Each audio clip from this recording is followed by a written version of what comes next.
एक ही वक्त एक ही जगह लेकिन दो अलग अलग दुनिया की तस्वीरें किसी भी मुल्क को शर्मसार करने के लिए काफी है। बेंगलोर के चिन्नास्वामी स्टेडियम की दीवार के इस पार एक तरफ सांसें टूट रही थी, चीखें गूंज रही थी, लोग कुचले जा रहे थे, जिंदगियां बिखर रही थी, लेकिन दीवार के उस पार जीत का जश्न मनाया जा रहा था। दीवार के उस पार मुख्यमंत्री के साथ रंगारंग कार्यक्रम हो रहे थे। तालियों की गड़गड़ाहट के बीच में 18 साल बाद मिली ट्रॉफी का शोर दिख रहा था। जो लाल रंग आरसीबी की जर्सी का था वही रंग बाहर बिखर रहा था, लेकिन अंदर उसी रंग की खुमारी छाई हुई थी। सवाल यह है कि क्या कोई ट्रॉफी 11 जिंदगियों से ज्यादा कीमती हो सकती है? क्या कोई ट्रॉफी इतनी कीमती हो सकती है कि मासूमों की जान पर भी उसका जश्न मनाया जाए? क्या कोई जीत इतनी ज्यादा बड़ी हो सकती है कि मरते हुए लोगों की चीखें उनके सामने बेमानी हो जाएं?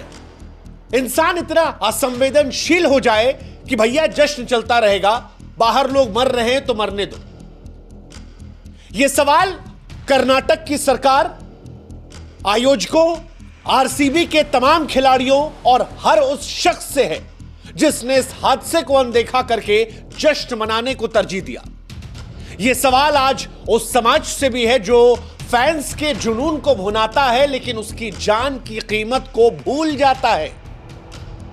4 जून 2025 शाम के तकरीबन 5-6 बज रहे थे। कर्नाटक की राजधानी बेंगलुरु में 18 साल के बाद आरसीबी ट्रॉफी जीत कर आई थी तो शहर में जश्न का माहौल था। चिन्नास्वामी स्टेडियम के बाहर लाखों फैंस अपने सितारे विराट कोहली और उनकी टीम की झलक देखने के लिए पागल थे। बेंगलोर की गलियां, सड़कें और स्टेडियम का परिसर लोगों से अटा पड़ा था। लेकिन फिर जो कुछ हुआ वो इंसानियत के लिए दागदार हो गया, मानवता के लिए शर्मसार हो गया, क्योंकि जश्न के बीच भीड़ बेकाबू हो गई, भगदड़ मच गई, लोग एक दूसरे पर गिरने लगे, सांसें रुकने लगी, चीखें तेज हो गई। और फिर चिन्नास्वामी स्टेडियम की दीवार ने उस दिन दो दुनिया को बांट दिया, दो हिंदुस्तान को दिखा दिया। दीवार के एक तरफ मातम पसरा था, लोग तड़प रहे थे, सांसें टूट रही थी, जिंदगियां खत्म थी, लेकिन दूसरी तरफ जो कुछ था वो हैरान करने वाला था। वो सवाल पूछने वाला था कि अगर खिलाड़ियों के परिवार का कोई उस बाहर भीड़ में मर गया होता तो क्या ये खिलाड़ी, ये आयोजक, ये राजनेता ऐसे ही जश्न मनाते? ऐसे ही 18 साल बाद जीत की कहानियों को सुनाते?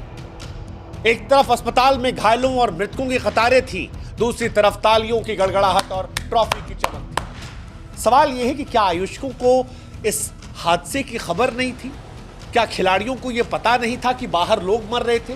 क्या राजनेताओं को यह पता नहीं था कि लोगों की जान जा रही है?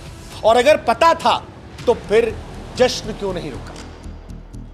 हादसे की खबर मिलने के बाद नेताजी चुपचाप निकल गए, लेकिन जश्न का तमाशा वहां चलता रहा। और इसीलिए सवाल है कि क्या संवेदनाएं इतनी सस्ती हो गई हैं कि मुंह से एक लफ्ज नहीं निकला? क्या 11 जिंदगियों की कीमत इतनी सस्ती हो गई है कि जश्न को रोकने की जरूरत नहीं समझी गई? और क्या खून से अब यह ट्रॉफी भी सन गई है?